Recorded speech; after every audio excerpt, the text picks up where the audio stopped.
Welcome to the 5-Minute Youth Ministry Coach, a short practical insight to help you lead students with wisdom, faithfulness, and perspective. This is episode 8. We are getting close to rounding out our foundation series, and this episode may sound surprising to you. We're talking about protecting the church, but I don't mean covering up sin.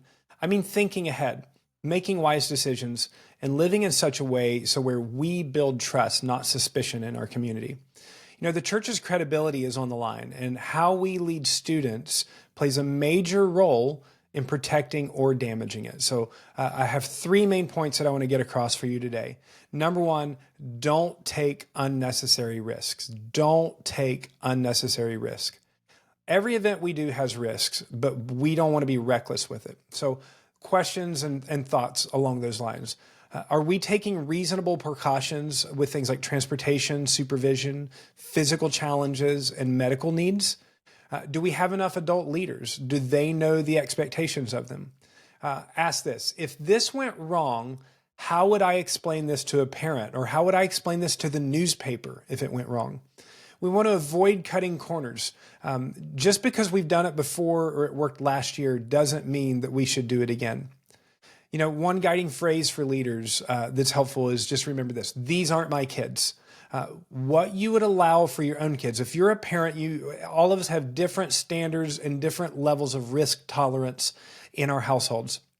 What you allow for your own family may not be responsible to do with somebody else's family. So always remember, these are not my kids. I am protecting and stewarding somebody else's kids, and I have their trust. I don't want to lose it.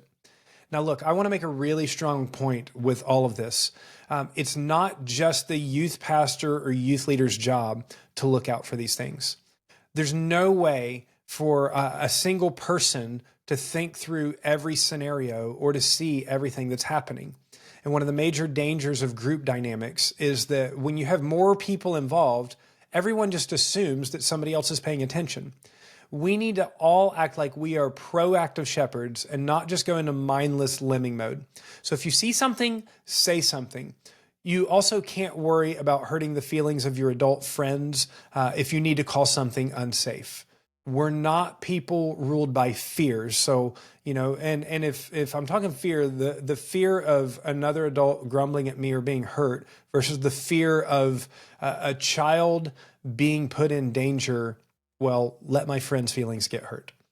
Number 2, we want to live with integrity inside and outside the church. Remember, your personal life reflects on the whole church. So when we're talking about the church, we're talking about the name, the reputation of the church, not covering sin. Your personal life reflects on the whole church. You know, if you're known as somebody in a community that's a gossip, that's a hothead, or somebody that's shady with their ethics, that reflects poorly on the church and it damages your witness. You know, people will associate your character with the credibility of your church. You know, you may be the only Christian or the only person from your church that somebody knows. And so you absolutely are the representative of that. You remember that saying, you may be the only Jesus that somebody sees. And so while thinking along those lines, we want to live with integrity, not just while we're in the church, but the rest of the week as well. Finally, to protect the church, let's set up systems that build trust, not suspicion. So clear, consistent systems protect people and they protect the church's reputation. So we want to follow check-in procedures. We want to follow not being alone with students. We want to follow communication boundaries that we've talked about on past episodes. We want to document incidents and concerning behaviors, even if it feels like too much. It'd just be better to be ahead of these things than to know something, not say something, and then something terrible happen. We don't want to hide failure or wrongdoing, but we want to prevent it by making wise decisions on the front end. Now, the goal isn't to look good, but to be good stewards of the church's name and mission. Protecting the church doesn't mean pretending that everything's fine. Protecting the church does not mean pretending everything's fine. It means leading with foresight, living with integrity, and remembering that people are watching. So when you serve students, you represent more than just yourself. You represent Jesus, you represent his church, and we want to represent him well. So protecting the church is protecting the name of Jesus, not hiding sin.